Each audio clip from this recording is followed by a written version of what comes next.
Hello, welcome to My Life in Spain. My name's Mark, and today we're going to talk about some tips that will help you have a better time if you're visiting Spain in 2025.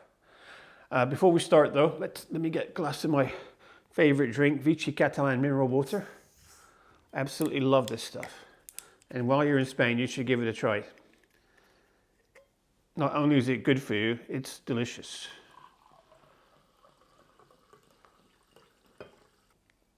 Ah, so nice. Okay, tip number one, plan ahead.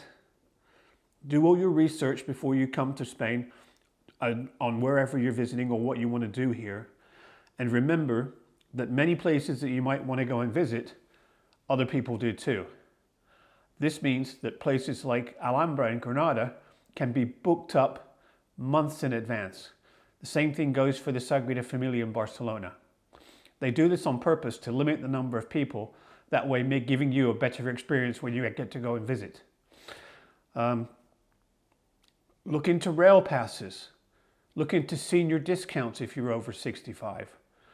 There's all kinds of things you can do to make your stay in Spain all that much better. If you're going to be staying in Barcelona or Madrid, look into how the metro works and what deals they have for rail passes or metro passes. Also public transport in other cities, buses. This is the best way to get around in Spain. Forget about Uber.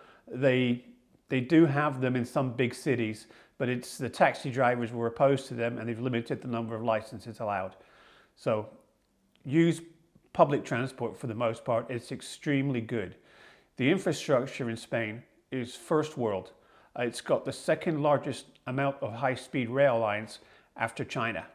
And the trains here go 300 kilometers an hour, which is super fast. They also have some new rail operators, which are selling tickets for as cheap as, let's say, 9 euros between Barcelona and Madrid, or Madrid and Valencia. But they go quickly with Yoigo, so you got to look into that. Also remember that many of the places you might want to go and see will be closed on a Sunday or on a Monday. So bear that in mind. Most of the museums say open Sundays, but they close on a Monday. And again, get your tickets in advance because they limit the number of people who are allowed in at any one time. And always buy your tickets from not a ticket office, but the museum or the venue you want to visit. Okay, tip number two, try and fit in. Most tourists, you can easily spot a tourist in Spain because they've either got a backpack on or a reusable water bottle. And just the way they dress, you know they're not Spanish, you know they're a tourist. So fit in, and you're less likely to have hassles from people asking you for money or trying to steal from you. And they do exist, especially in places like Puerta del Sol in Madrid and the Rambla in Barcelona. It's full of thieves, so be aware of that. And these are gangs. It's not one person, it's usually 3 or 4. One will distract you and the other one will steal from you. In Valencia, they've got a big scam where a woman will go up to you with a piece of rosemary and say, it's free, it's for you, it's for luck. And then if you say, I don't want it, she won't let go. She'll here, take it. And once you take it, she'll hold her hand out and say, give me money now. So just say no and walk away. If you're going in certain places, for example, like the cathedral in Valencia to see the Holy Grail, or one of Goya's paintings, he's got a lovely painting in there. Don't give money to anybody standing outside. There's people that stand outside, they look like they work there, and they don't. They're just stealing your money. Wait till you go inside and pay the girl or man sitting down at the desk. Okay, next thing. Go with the flow. Learn to slow down. People in Spain don't rush. Nobody's in a hurry. Everybody takes their time. If you go to a restaurant, don't think they're going to come and serve you. The customer is not king in Spain. you're going to have to let them know you're there, or you want, hello, excuse me, can you help me? Or go to the bar. Most people will go to an order at the bar. They won't sit at a table unless it's a table outside and wait for a waiter to come to them.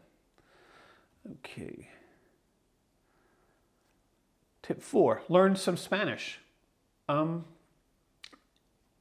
the big cities, you probably won't have much of a problem. A lot of people will speak English. But if you go to out of the way places and smaller cities, this could be a problem for you. It would help if you learn phrases like agua, agua con gas, cerveza, cafe, little things like that. They all go a long way. And don't worry so much about the por favors and the gracias, because, to be honest, Spaniards don't say that very often. I mean, again, that will give you away as a foreigner. Every time you say por favor or gracias, they know, oh, I'm a foreigner. So yeah, don't go overboard, but learn some phrases. It will help you quite a bit. Okay. 5, get things done in the morning. During the summer in Spain, it's extremely hot, which means midday and afternoon, you don't want to be out. You don't want to be out and about. It's just too hot. So if you're in an Airbnb and you've got some shopping you need to do it early in the morning. And the best place for shopping, for food shopping, is in the mercados. The little stalls, they specialize in fruit and veg or fish or meat or nuts or olive oils, and this is the place to go to do your shopping and buy fresh Spanish food. Okay, what else? Embrace the siesta. This is going to be difficult for many Westerners, non-Spanish anyway, because they're not used to the country shutting down from 2 to 5, which it does here. And it takes some time to get used to it. But if you get everything done in the morning, have your lunch, go home, have a nap for 20 minutes. Just take it easy. Or go sit in the shade in the park. Just, go with the flow. Don't fight against it, because it'll just wind you up. It's just the way it is. Things shut at 2 and they open at 5. Now, when it comes to food, make lunch your main meal of the day. In Spain, lunch is always at 2 o'clock. And it can last up until, let's say, 3, 4. It's Spaniard's biggest meal of the day. In the evening, go out and have some tapas. But have a nice lunch. A great idea here is the menu del dia, which is 3 courses, and it's usually anywhere from 15 to 25 euros. Now, I have a rule. I won't go anywhere that has pictures of the food on the menu. And I won't go anywhere that's advertising in English or German outside. Get off the beaten track. Go in the back streets. Find a local bar with Spanish people in it, or a local restaurant, and go there for your lunch. You'll get the authentic food that'll be fresh, and if the Spanish like it, then you're going to like it too. Enjoy the tapas. Tapas are wonderful, but don't go overboard. Don't think, oh, I need like 10 of this or something. You don't. Get 2 or 3. Get a small for one person or for two people. Don't go mad. Try various different things. I mean, the tapas in Spain are great. Unfortunately, in the east of Spain, where I live, the southeast, a lot of it tends to be deep fried, which is disappointing. But if you're up in Basque Country, where pinchos are king, you're living, because they've got the best tapas anywhere in Spain. Also, don't think that you buy a beer, you get a tapa free.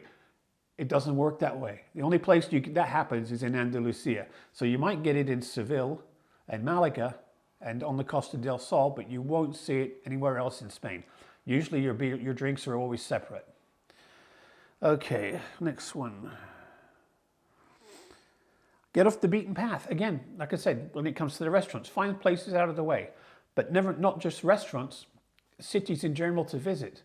Go to places like Zaragoza or Segovia, or, not places that are full of tourists. And you'll see Spain in a different light. I mean, it does get crowded in the summer, and especially in places where there's a cruise ship stop, like in Barcelona or Valencia or Malaga. It can be overbearing. It really can. So yeah, visit smaller places. I mean, get on the bus. You want to go to the best beach in Valencia? Don't go to Valencia. Go to Gandia. You won't find any foreign tourists there. All you find are people from Madrid, because it's the closest beach to Madrid, and it's absolutely gorgeous. Okay, let's think of the next one.